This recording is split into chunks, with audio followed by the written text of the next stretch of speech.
En un mundo lleno de incertidumbre, muchos buscan señales que indiquen el fin de los tiempos. La Biblia, fuente de guía para los cristianos, ofrece perspectivas sobre estos eventos apocalípticos. En Mateo 24, 6-7, Jesús advierte sobre guerras, hambres y terremotos como precursores. Las Escrituras también mencionan señales celestiales en Lucas 9 y 25-26, describiendo eventos cósmicos extraordinarios. Además, en 2 Timoteo 3, 1-5, se detallan características de la sociedad en los últimos días, incluyendo la decadencia moral y espiritual. Dentro de las señales descritas en la Biblia, encontramos en Apocalipsis 6, 1, 8 los famosos 4 jinetes del Apocalipsis, simbolizando conquista, guerra, hambre y muerte. Estos eventos apuntan a un periodo de tribulación antes del retorno de Jesucristo. Además, en Mateo 24, 9-14, Jesús habla sobre la persecución de los creyentes y cómo el Evangelio será predicado en todo el mundo antes del fin.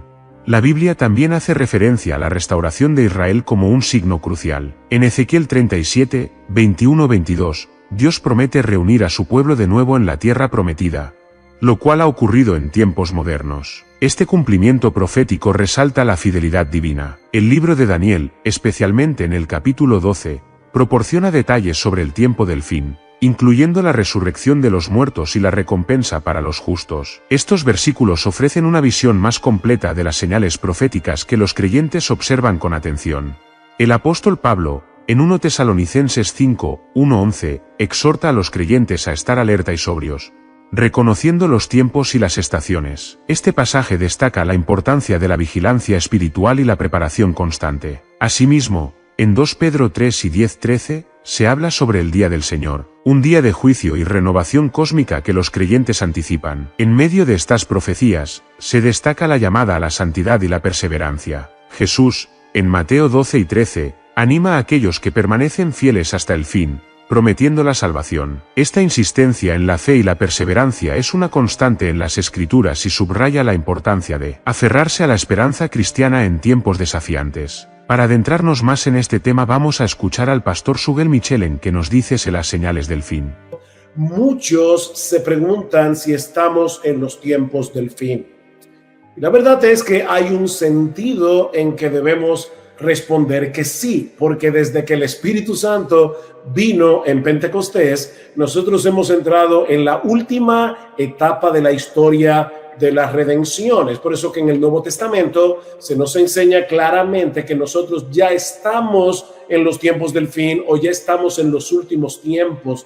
Eso lo vemos en Hechos capítulo 2, versículo 17, lo vemos en 1 Corintios capítulo 10, versículo 11, en 2 Timoteo capítulo 3, versículo 1 y en 1 de Juan capítulo 2, versículo 18, donde el apóstol Juan nos dice claramente: hijitos, ya es el último tiempo. Ahora bien, yo sé que lo que muchos quieren saber es si nos estamos acercando al fin del mundo.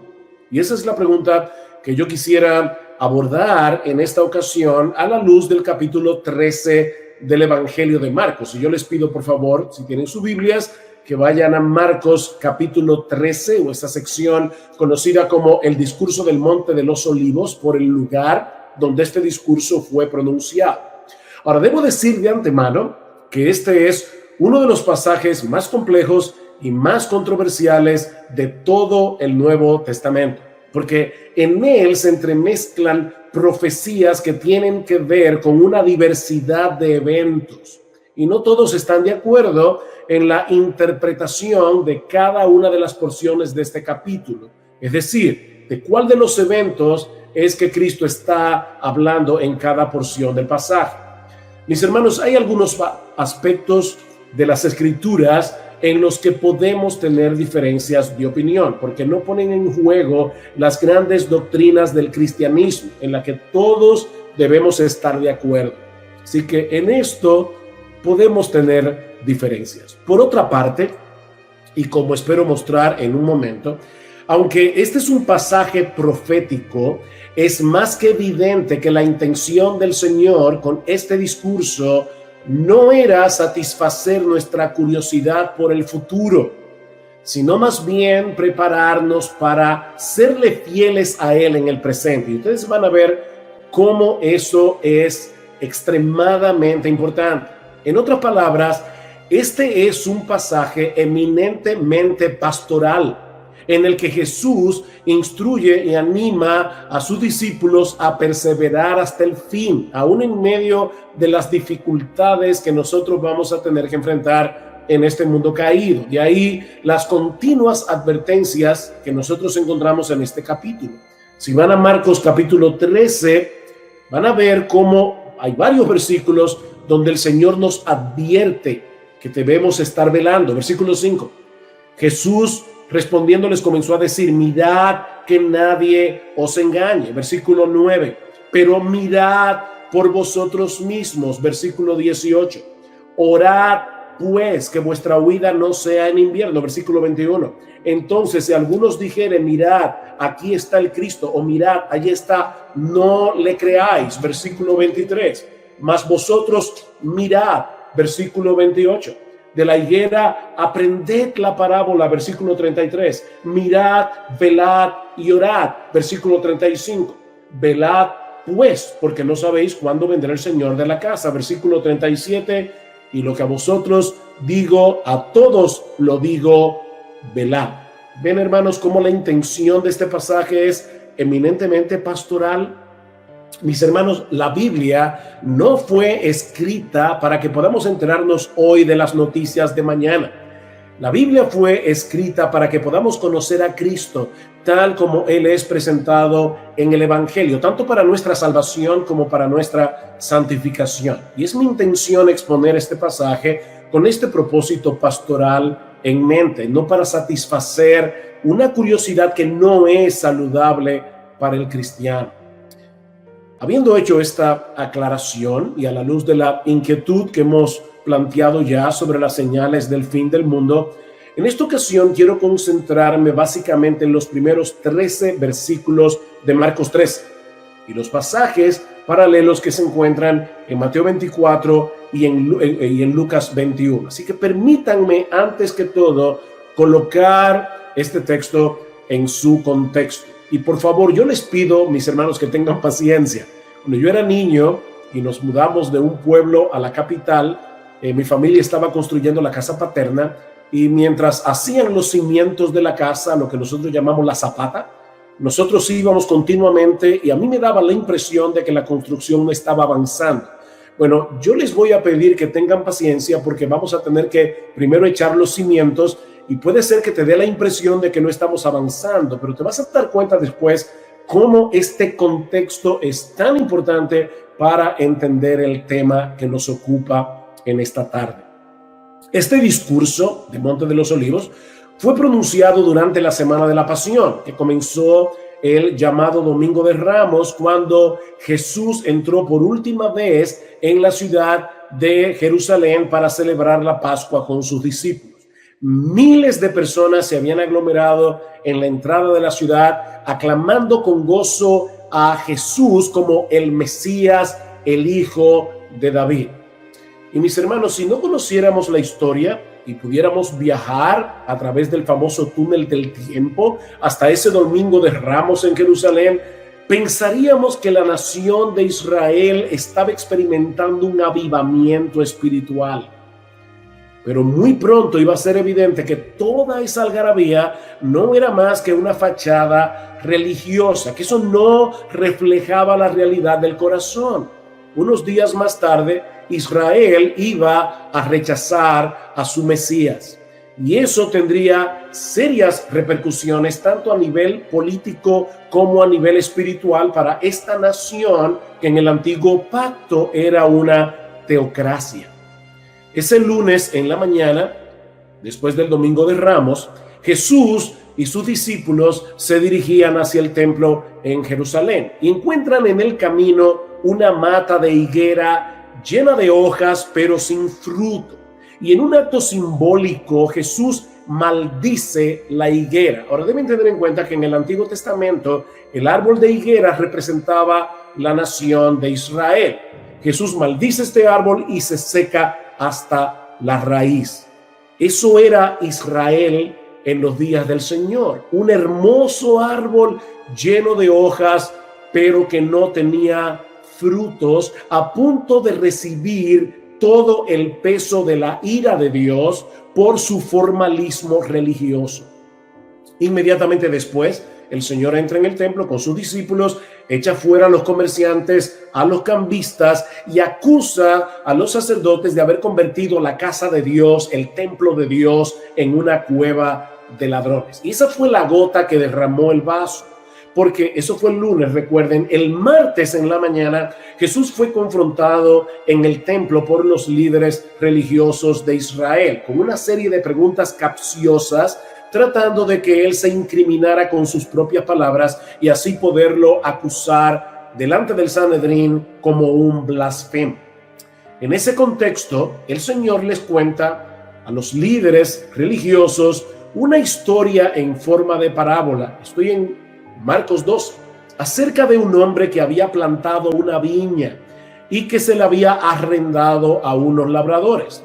Pero cuando llegó el tiempo de la vendimia y el dueño envía a algunos de sus siervos a buscar la parte de los frutos que le corresponde, estos labradores malvados los afrentan y los golpean, llegando incluso a matar a algunos de estos siervos. Pero en vez de darles lo que merecía, el dueño decide enviarles lo más preciado que tenía, a su propio hijo, al amado de su corazón. Lo dice el texto que echándole mano lo mataron y lo arrojaron fuera de la viña. Comienzan a ver, hermanos, la intención de esta parábola. Y ahora Jesús les pregunta: ¿qué hará entonces el dueño de la viña? Y ellos responden: llevará a esos miserables a un fin lamentable y arrendará la viña a otros labradores que le paguen los frutos a su tiempo. Recuerden, hermanos, eso es inmediatamente antes del discurso del Monte de los Olivos. Ahora, obviamente la viña de esta historia es la nación de Israel y los labradores son sus líderes. De hecho, dice en Marcos capítulo 12, versículo 12, que a partir de ese momento ellos trataban de prender a Jesús porque comprendieron que contra ellos había dicho la parábola. Ellos entendieron perfectamente el significado de esta historia. De manera que esta parábola nos enseña lo mismo que la maldición de la higuera. Israel perdería su estatus de nación teocrática y la viña sería entregada a otros labradores, la iglesia, que sí producirían los frutos que se esperaba de ella. Más adelante, en ese mismo día, el Señor pronuncia unas palabras bien duras contra los escribas y fariseos. Y esto se recoge en Mateo capítulo 23. Ahora recuerden, Mateo tiene su discurso del Monte de los Olivos en el capítulo 24. Así que este discurso contra los líderes de Israel se encuentra inmediatamente antes del discurso del Monte de los Olivos. Y de nuevo Jesús vuelve sobre el mismo tema, el juicio de Dios contra Israel. Dice en Mateo 23, por tanto, mirad, yo os envío profetas, sabios y escribas. De ellos a unos los mataréis y crucificaréis, y a otros los azotaréis en vuestras sinagogas y los perseguiréis de ciudad en ciudad. Y ahora escuchen, mis hermanos, para que recaiga sobre vosotros la culpa de toda la sangre justa derramada sobre la tierra, desde el justo Abel hasta la sangre de Zacarías, a quien asesinasteis entre el templo y el altar. En verdad os digo que todo esto vendrá sobre esta generación. O sea, lo que Jesús está diciendo aquí es que el juicio de Dios habría de caer sobre Israel mientras estuviera viva esa generación que le estaba escuchando en ese momento. El Señor finaliza su advertencia con estas palabras, Mateo 23:37. Jerusalén, Jerusalén, que matas a los profetas y apedreas a los que te son enviados. ¿Recuerdan la parábola de la viña? ¿Cómo Dios envió los siervos y los apedrearon?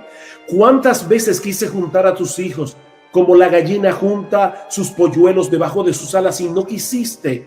he aquí, vuestra casa os es dejada desierta, porque os digo que desde ahora no me veréis, hasta que digáis bendito el que viene en el nombre del Señor.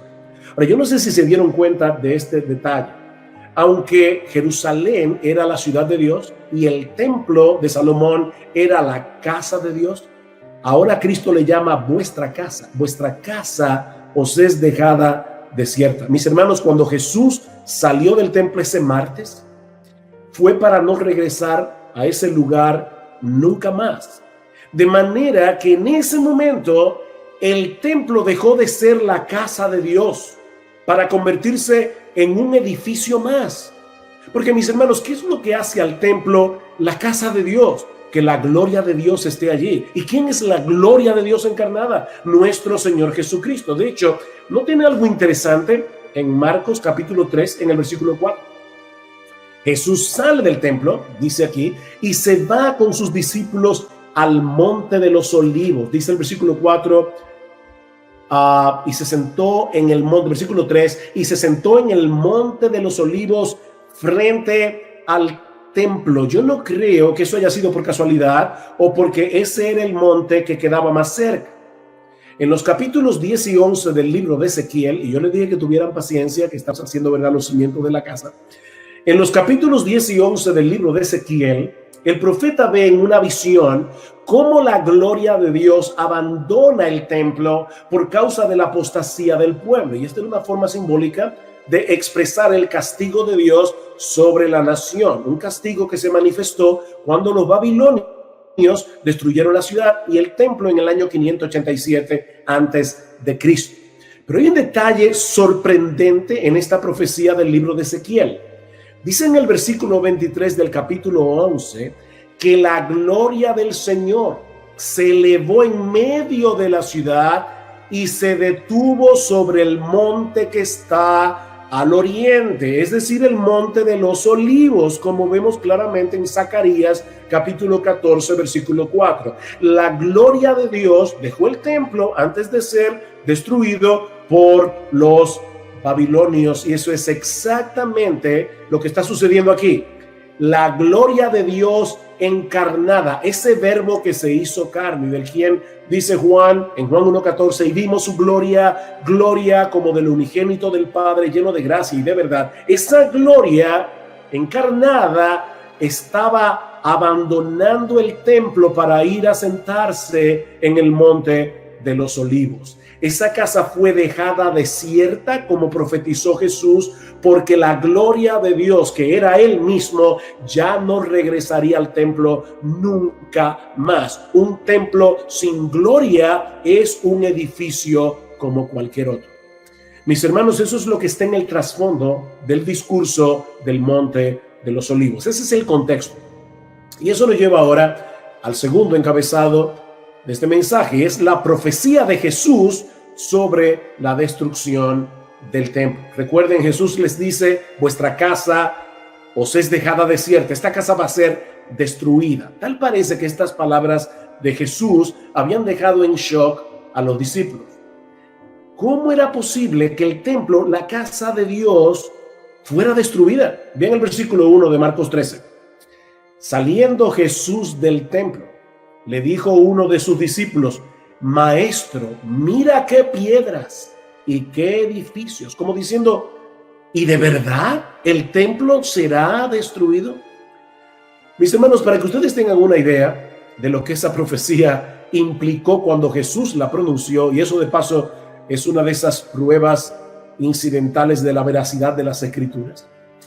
Este templo había comenzado a ser remodelado por Herodes el Grande a partir del año 19 antes de Cristo. Herodes era famoso no solo por su crueldad, sino también por sus proyectos de construcción, pero ninguna de sus obras se compara con el templo de Jerusalén. Para que ustedes tengan una idea, todo el complejo del templo cubría 35 acres de terreno, es decir, el equivalente a unas 12 canchas de fútbol. Y se calcula que algunas de las piedras que se emplearon para su construcción pesaban 1.000.000 de libras. Algunas de las columnas que soportaban el pórtico eran tan anchas que apenas podían ser abarcadas por 3 hombres colocándose tocándose, por las puntas de los dedos. De manera que para los judíos era impensable que un edificio de esa magnitud pudiera ser destruido, aparte de que era la casa de Dios. Pero la destrucción predicha por Jesús sería de tal magnitud que el templo iba a ser arrasado desde sus cimientos. Versículo 2. Jesús respondiendo le dijo: ¿ves estos grandes edificios?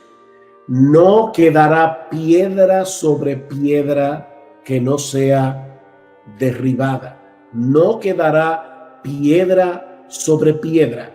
Este iba a ser el clímax de la ira de Dios sobre esta nación por haber desechado a su Mesías, y es lo que se describe en los versículos 14 al 23 de Marcos 13. Mi postura es que los versículos 14 al 23 de Marcos 13 no predicen los días antes de la segunda venida, sino la destrucción de Jerusalén y del templo. El pasaje paralelo de Lucas 21 no deja lugar a dudas con respecto a esto. Dice Lucas: pero cuando veáis a Jerusalén rodeada de ejércitos, ese es el pasaje paralelo de esta porción de Marcos.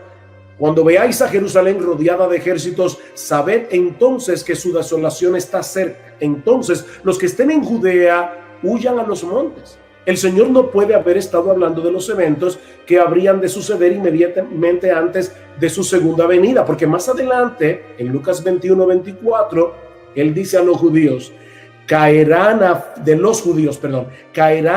filo de espada y serán llevados cautivos a todas las naciones. Ven, eso fue lo que sucedió en el primer siglo. Y Jerusalén será hollada por los gentiles hasta que los tiempos de los gentiles se cumplan. Eso ocurrió en el siglo primero y era algo que varios de los discípulos que estaban allí escuchando el discurso iban a experimentar. Es por eso que en el versículo 23 de Marcos 13 el Señor les dice: mas vosotros mirad, ustedes que me están oyendo, miren, porque os lo he dicho todo antes de que ocurra. Tito, el hijo del emperador Vespasiano, atacó la ciudad de Jerusalén en abril del año 70 después de Cristo. Pero la ciudad resistió por un tiempo hasta que finalmente el 24 de julio los romanos capturaron la fortaleza Antonia. El 24 de agosto quemaron las puertas del templo y 2 días después le prendieron fuego al santuario. Ya para el 26 de septiembre de ese mismo año, toda la ciudad se encontraba en sus manos hasta que Tito la arrasó completamente, tal como Jesús lo había predicho 40 años antes. Solo quedaron en pie las 3 torres del palacio de Herodes en el muro occidental y parte de la muralla. Todo lo demás fue destruido. En el templo de Jerusalén no quedó piedra sobre piedra que no fuera derribada. De acuerdo al historiador Flavio Josefo, más de 1 millón de personas murieron durante el asedio, aparte de los 97,000 judíos que fueron capturados y vendidos como esclavos. Mis hermanos, esto fue una masacre total. Es por eso que Cristo va a decir en esa porción de Marcos que esa sería la tribulación más grande que la nación de Israel ha sufrido como teocracia, ni sufrirá jamás. Por esto, mis hermanos, es que era tan difícil de imaginar para los judíos, para los discípulos, que esto iba a suceder a menos que estuviera llegando el fin del mundo. Y es por eso que los discípulos conectaron la caída de Jerusalén y del templo con el fin del mundo o el fin del siglo. De ahí la pregunta del versículo 4. Vean una vez más, versículo 3 y 4.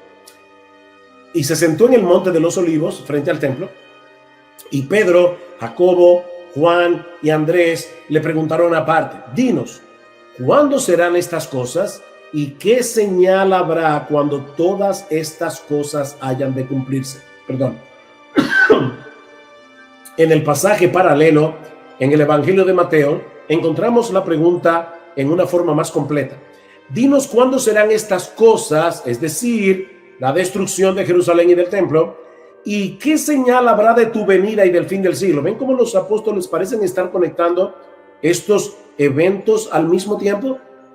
La destrucción de Jerusalén y el templo por un lado, y la segunda venida de Cristo y el fin del mundo por el otro. Pero Jesús quiere hacerles ver ahora que habrá un lapso de tiempo indefinido entre estos eventos. De ahí las advertencias del Señor que encontramos en los versículos 5 al 13, lo que me lleva a mi próximo encabezado, las advertencias de Jesús.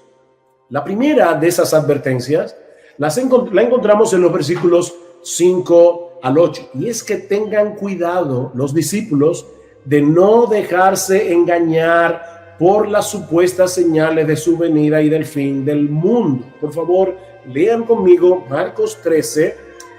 Voy a pedirles, yo no sé si ustedes están captando con mi computadora el ruido que hay alrededor, pero estamos en elecciones y eso es lo que pasa en mi país, se convierte en un carnaval. Pero escuchen lo que dice versículos 5 al 8. Jesús respondiéndoles comenzó a decir: mirad que nadie os engañe, porque vendrán muchos en mi nombre diciendo yo soy el Cristo, y engañarán a muchos.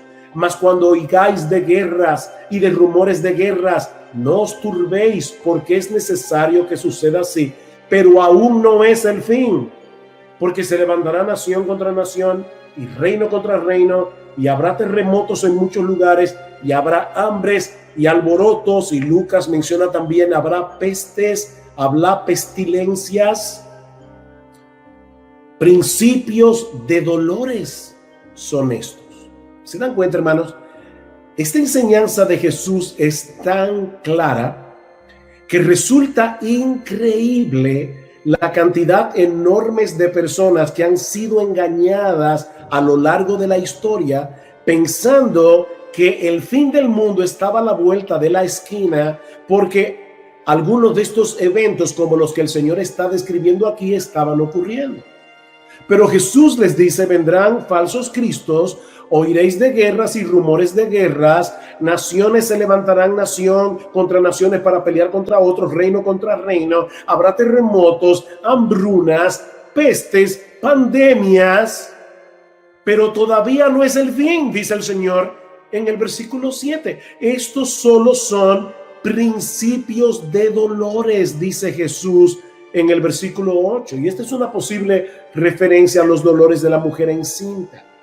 Es como si Jesús estuviera diciendo que la historia del mundo ya está preñada para dar a luz en algún momento el evento glorioso de la segunda venida de Cristo. Pero ¿saben qué, mis hermanos? No tenemos ni idea del tiempo que va a durar el parto. Si hay hermanas que me están mirando, y seguramente sí, muchas que han dado a luz, saben que una mujer puede estar 3 horas en labor de parto, otra puede estar 20 horas en labor de parto. Hay hermanas que han durado hasta un día, mujeres que duran más de un día en labores de parto. Nosotros no sabemos qué tiempo va a durar este parto, eso nadie lo sabe.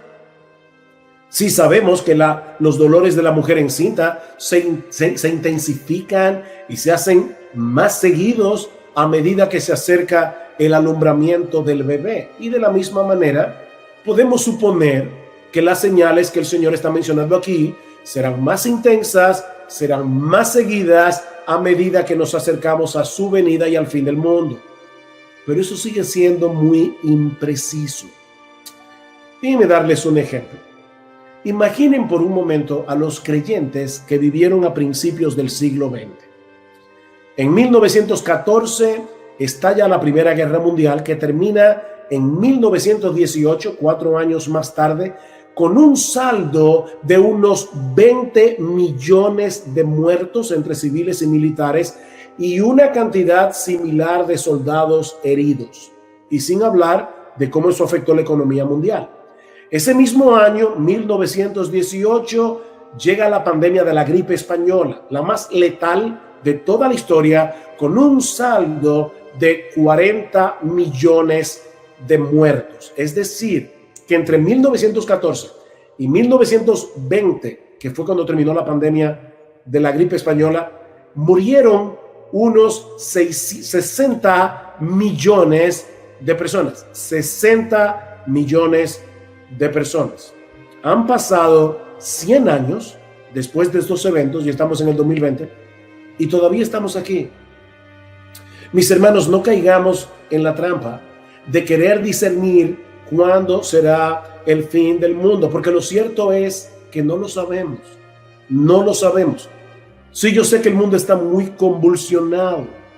Yo sé que la inmoralidad parece ir rampante por todo el mundo, pero el fin tanto pudiera estar a la vuelta de la esquina como pudiera pasar décadas sin que ocurra. Y yo creo que es a eso que el Señor nos llama la atención al final del discurso. Yo le pido por favor que vayan a Marcos 13 y noten algo interesante aquí. Marcos 13, 14 al 23 encontramos la destrucción de Jerusalén y del templo. Versículo 24 al 27, la segunda venida de Cristo. Y ahora escuchen cómo Jesús termina este discurso. Versículo 28. De la higuera aprended la parábola. Cuando ya su rama está tierna y brotan las hojas, sabéis que el verano está cerca. Así también vosotros, a quienes ya yo les he dicho cuáles son las señales de la destrucción de Jerusalén y del templo que ocurrió en el siglo I. Dice, así también vosotros, cuando veáis que suceden estas cosas, conoced que está cerca, a las puertas. De cierto os digo que no pasará esta generación hasta que todo esto acontezca. Ustedes que me están escuchando van a vivir esto. El cielo y la tierra pasará, pero mis palabras no pasarán. Así que los versículos 28 al 31 está hablando de los eventos del siglo I. Y ahora noten el versículo 32. Pero de aquel día de la segunda venida y de la hora nadie sabe, ni aun los ángeles que están en el cielo, ni el Hijo, sino el Padre. Mirad, velad y orad, porque no sabéis cuándo será el tiempo. Ustedes se dan cuenta, de la destrucción de Jerusalén, ustedes iban a ver cosas muy claras.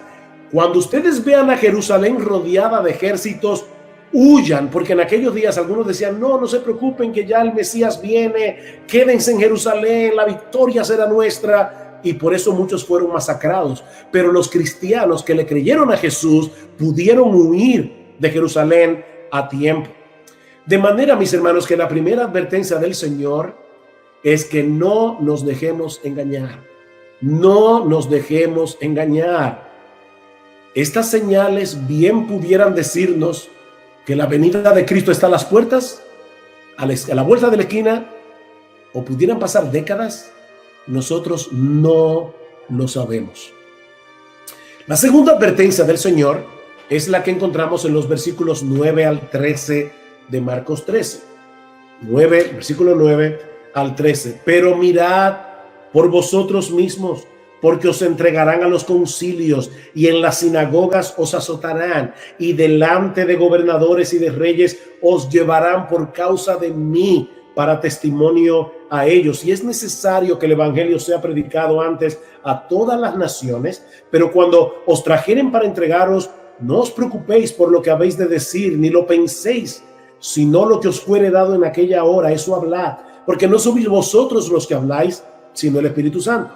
Y el hermano entregará la muerte al hermano, y el padre al hijo, y se levantarán los hijos contra los padres y los matarán, y seréis aborrecidos de todos por causa de mi nombre, mas el que persevere hasta el fin, este será salvo. Básicamente, lo que el Señor nos está diciendo aquí es que los creyentes vamos a sufrir persecución de un modo u otro por causa de Él, por causa de nuestra relación con Él.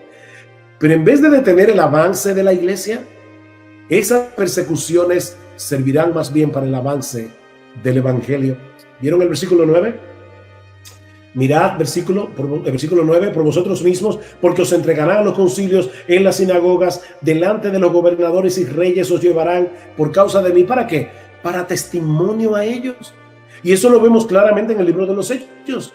A los apóstoles dando testimonio del evangelio delante de las autoridades judías y romanas, cada vez que fueron llamados a comparecer ante las sinagogas y los tribunales por causa del Señor Jesucristo. Versículo 10. Y es necesario que el evangelio sea predicado antes a todas las naciones.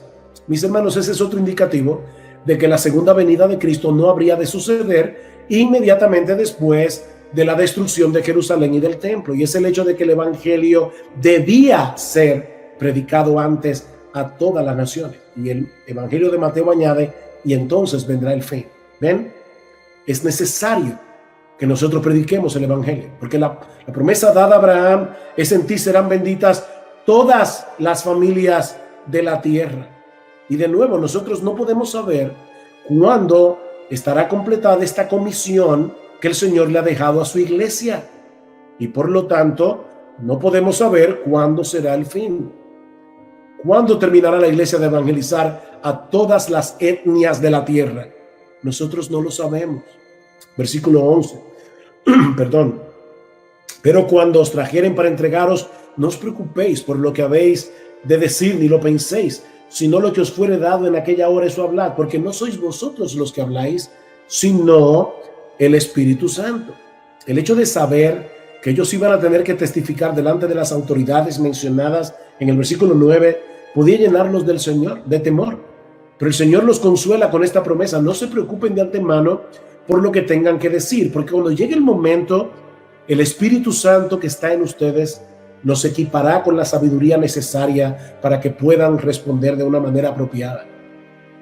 Y aunque estas palabras se cumplieron de manera primaria en la vida de los apóstoles, hay un sentido secundario en que podemos aplicar esta promesa a todos los creyentes, porque a partir de Pentecostés el Espíritu de Dios mora en nosotros y nos capacita para poder hablar del Evangelio, aún en los contextos y circunstancias más difíciles. Versículo 12. Y el hermano entregará la muerte al hermano, y el padre al hijo, y se levantarán los hijos contra los padres y los matarán. No es nada fácil experimentar persecución de parte del gobierno, pero esta persecución vendrá del seno de nuestra propia familia, y eso es mucho más difícil de soportar, es mucho más doloroso. Pero mis hermanos, es lo que muchos creyentes han tenido que sufrir a lo largo de la historia y seguiremos sufriendo.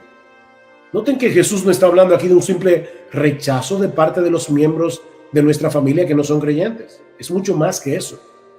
El aborrecimiento del mundo hacia él y hacia los suyos es tan profundo que el hermano entregará la muerte al hermano, el padre al hijo, se levantarán los hijos contra los padres y los matarán.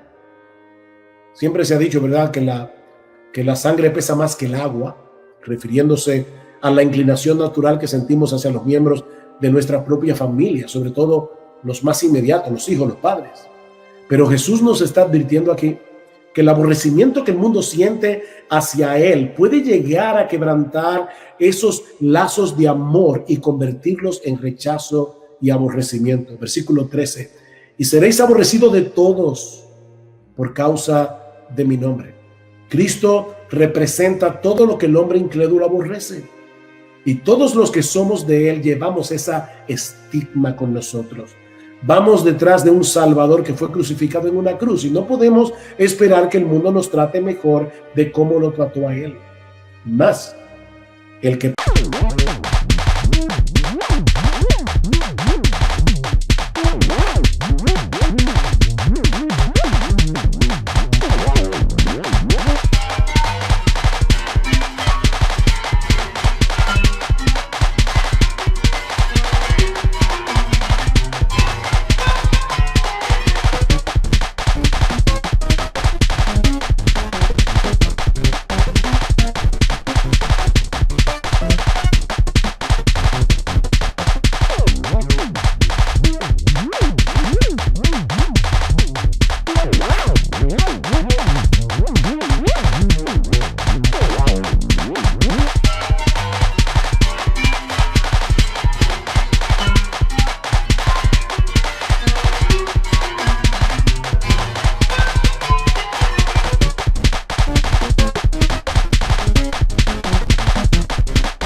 persevere hasta el fin, ese será salvo. Y la enseñanza de este texto no es que un verdadero creyente puede perder su salvación si no persevera hasta el fin, sino que los verdaderos creyentes son aquellos que perseveran, aún en medio de las persecuciones y circunstancias más difíciles de la vida. Nosotros somos más que vencedores por medio de aquel que nos amó. Mis hermanos, las persecuciones purifican la iglesia, porque sirven para separar a los verdaderos creyentes de los que no lo son. Cristo dice en la parábola del sembrador, en Lucas capítulo 8, versículo 13, que hay algunos que parecen que creen por algún tiempo, pero en medio de las pruebas se apartan. Ser cristiano nunca ha sido fácil y nunca lo será.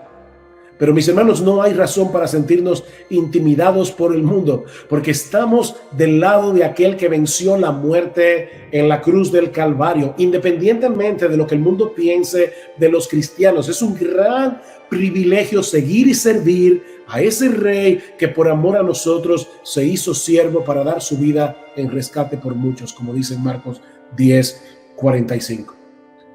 Mis hermanos, recuerden que ese que murió en debilidad ahora reina con poder en la presencia del Padre, sobre todo principado y autoridad y poder y señorío, dice Pablo en Efesios 1:21. Él es el soberano de los reyes de la tierra, dice en Apocalipsis, capítulo 1, versículo 5. En estos días, con este tema del coronavirus, de la pandemia, hay muchas teorías de conspiración. Si este virus fue creado en un laboratorio, si hay personas que están tratando de reducir la tasa de mortalidad, y puede ser como puede que no lo sea. Pero ¿saben qué, mis hermanos? Nosotros no estamos en las manos de un grupo de científicos locos. Nosotros estamos en las manos de Dios. Nuestro Dios reina. Jesús es el Rey soberano de los reyes de la tierra. Si hay algo que aprendemos de este pasaje, es que este mundo no se está moviendo a tontas y a locas. Nuestro Dios está llevando a cabo el plan de redención que decretó desde antes de la fundación del mundo y que gira en torno a la persona y a la obra de nuestro Señor Jesucristo. ¿Y saben qué? Nada ni nadie podrá impedir que Él haga lo que Él se ha propuesto hacer. Nada ni nadie. Jesús anunció de antemano su muerte y su resurrección. Anunció de antemano la destrucción de Jerusalén y del templo en un lapso de tiempo de 40 años. Anunció que los judíos serían esparcidos por todo el planeta por causa del pecado. Anunció que Él edificaría su iglesia y que las puertas del Hades no prevalecerán contra ella. Anunció que su evangelio sería predicado a todas las naciones. Y también anunció que Él regresará por segunda vez desde los cielos cuando todo se haya cumplido. Él es Rey de reyes, Él es Señor de señores, y algún día todos aquellos que se han rendido ante su soberanía y han venido delante de Él en arrepentimiento y fe, reinaremos juntamente con Él. De manera, mis hermanos, que en vez de estar especulando sobre la llegada del fin del mundo, nosotros debemos continuar llevando a cabo la gran comisión que Cristo nos encargó. Debemos seguir predicando el evangelio a los perdidos. Debemos continuar discipulando a los creyentes para que seamos cada vez más semejantes a nuestro bendito Señor y Salvador Jesucristo. Mis hermanos, yo me temo que en estos días muchos que profesan ser cristianos están más pendientes de los periódicos que de su Biblia. O están más interesados en estas teorías de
conspiración que en su propia santificación, en mortificar sus pecados, en crecer en gracia y en el conocimiento de nuestro Señor Jesucristo. Sí debemos vivir a la espera de la segunda venida, porque esa esperanza purifica al creyente, dice Juan en el capítulo 3 de su primera carta. Pero mis hermanos, mientras tanto, debemos mantenernos en pie de guerra, porque no tenemos la menor idea de cuándo será la segunda venida. No tenemos la menor idea de cuándo será el fin del mundo. Así que mientras tanto, mi hermano, mantente velando, mantente en pie de guerra, corriendo la carrera con los ojos puestos en Jesús. Escucha cómo el Señor concluye este discurso del Monte de los Olivos, con el que ahora yo también concluyo esta exposición. Versículo 35 de Marcos 13. Velad pues, porque no sabéis cuándo vendrá el Señor de la casa. No lo sabéis. Si al anochecer o a la medianoche o al canto del gallo o a la mañana, para que cuando venga de repente no os halle durmiendo. Y lo que a vosotros digo, a todos lo digo. Velad. Velad. Mantente corriendo, mi hermano. Mantente predicando el evangelio. Mantente discipulando hasta que el Señor regrese en gloria o hasta que Él te llame a su gloria.